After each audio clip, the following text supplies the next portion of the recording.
नमो भगवते वासुदेवाय। जय श्री हरि। दोस्तों, आइए सुनते हैं वैशाख मास के महात्म की कथा का तीसरा अध्याय। इस अध्याय में वैशाख मास में छत्रदान से हेमकांत के उद्धार का वर्णन है। नारद जी कहते हैं, एक समय विदेह राज जनक के घर दोपहर के समय श्रुतदेव नाम से विख्यात एक श्रेष्ठ मुनि पधारे, जो वेदों के ज्ञाता थे। उन्हें देखकर राजा बड़े उल्लास के साथ उठकर खड़े हो गए और मधुपर्क आदि सामग्रियों से उनकी विधि पूर्वक पूजा करके राजा ने उनके चरणोदक को अपने मस्तक पर धारण किया। इस प्रकार स्वागत सत्कार के पश्चात जब वे आसन पर विराजमान हुए, तब विदेहराज के प्रश्न के अनुसार वैशाख मास के महात्म का वर्णन करते हुए ये इस प्रकार बोले।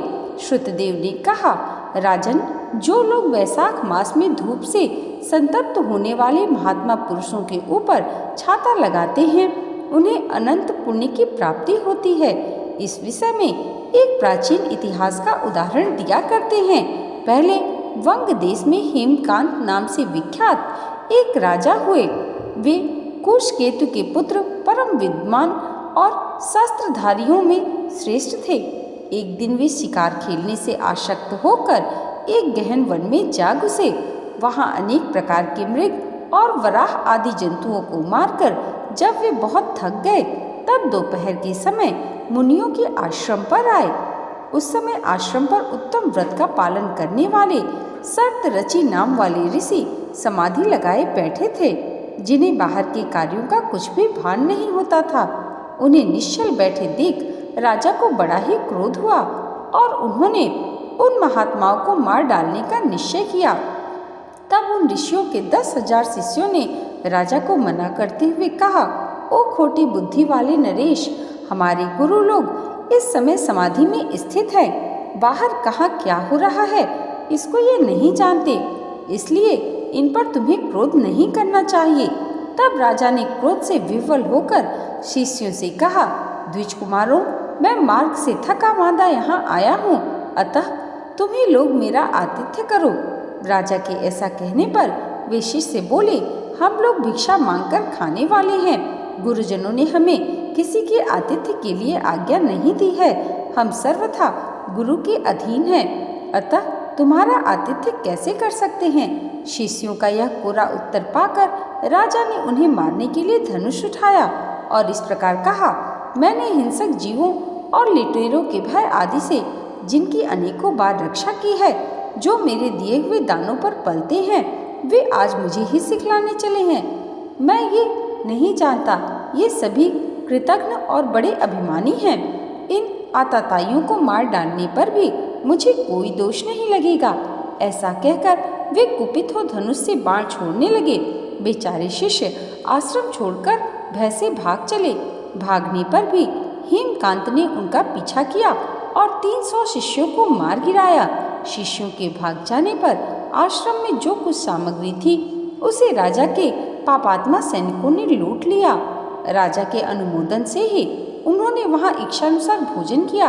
तत्पश्चात दिन बीतते बीतते राजा सेना के साथ अपनी पुरी में आ गए। राजा कुशकेतु ने जब अपने पुत्र का यह अन्यायपूर्ण कार्य सुना, तब उसे राज्य करने के अयोग्य जानकर उसकी निंदा करते हुए उसे देश निकाला दे दिया। पिता के त्याग देने पर हेमकांत घने वन में चला गया। वहां उसने बहुत वर्षों तक निवास किया। ब्रह्म हत्या उसका सदा पीछा करती रहती थी, इसलिए वह कहीं भी स्थिरता पूर्वक रह नहीं पाता था। इस प्रकार उस दुष्टात्मा के 28 वर्ष बीत गए। एक दिन वैशाख मास में जब दोपहर का समय हो रहा था, महामुनि तीर्थ यात्रा के प्रसंग से उस वन में आए। वे धूप से अत्यंत संतप्त और तृषा से बहुत पीड़ित थे, इसलिए किसी वृक्षहीन प्रदेश में मूर्छित होकर गिर पड़े। दैव योग से हेमकांत उधर आ निकला। उसने मुनि को प्यास से पीड़ित, मूर्छित और थका मांदा देख उन पर बड़ी दया की। उसने पलाश के पत्तों से छत्र बनाकर उनके ऊपर आती हुई धूप का निवारण किया। वह स्वयं मुनि के मस्तक पर छाता लगाए खड़ा हुआ और तुम्बी में रखा हुआ जल उनके मुंह में डाला। इस उपचार से मुनि को चेत हो आया और उन्होंने क्षत्रिय को दिए हुए पत्ते के छाते को लेकर अपनी व्याकुलता दूर की। उनकी इंद्रियों में कुछ शक्ति आई और वे धीरे धीरे किसी गांव में पहुंच गए। उस पुण्य के प्रभाव से हेमकांत की 300 ब्रह्म हत्याएं नष्ट हो गईं। इसी समय यमराज के दूत हेमकांत को लेने के लिए वन में आए। उन्होंने उसके प्राण लेने के लिए संग्रहणी रोग पैदा किया। उस समय प्राण छूटने की पीड़ा से छटपटाते हुए हेमकांत ने 3 अत्यंत भयंकर यमदूतों को देखा, जिनके बाल ऊपर की ओर उठे हुए थे। उस समय अपने कर्मों को याद करके वो चुप हो गया। छत्रदान के प्रभाव से उसको भगवान विष्णु का स्मरण हुआ।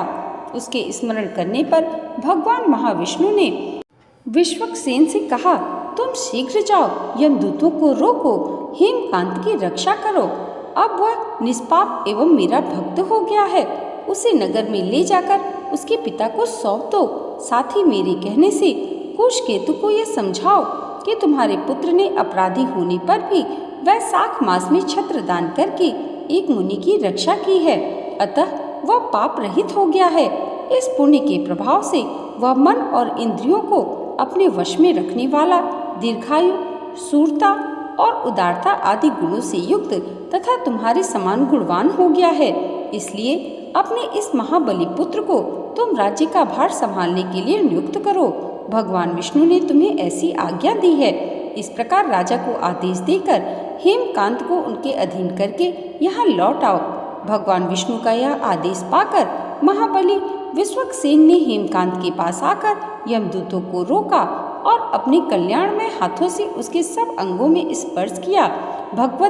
भक्त के स्पर्श से हेमकांत की सारी व्याधि क्षण भर में दूर हो गई। तदंतर विश्वक्सेन उसके साथ राजा की पुरी में गए।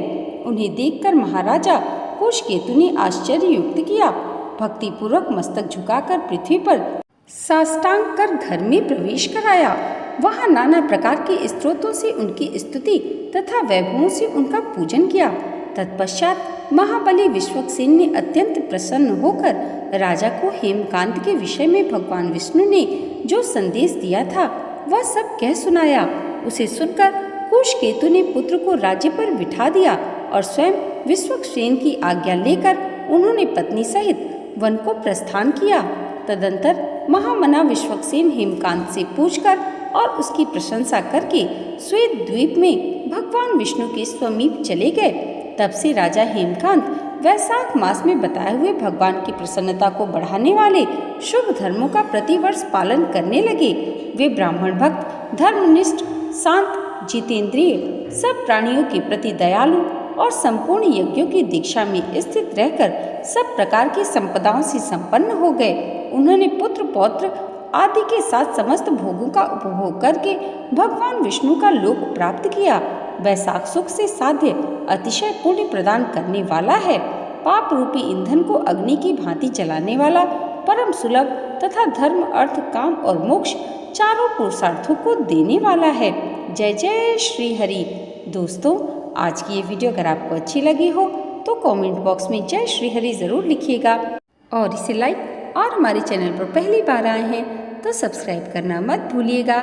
भगवान श्री हरि की कृपा आप सबके जीवन पर सदैव ऐसे ही बनी रहे, इसी मंगल कामना के साथ मिलते हैं अगली वीडियो में वैशाख मास महात्म्य की कथा के चौथे अध्याय के साथ। तब तक के लिए जय माता दी, जय श्री हरि।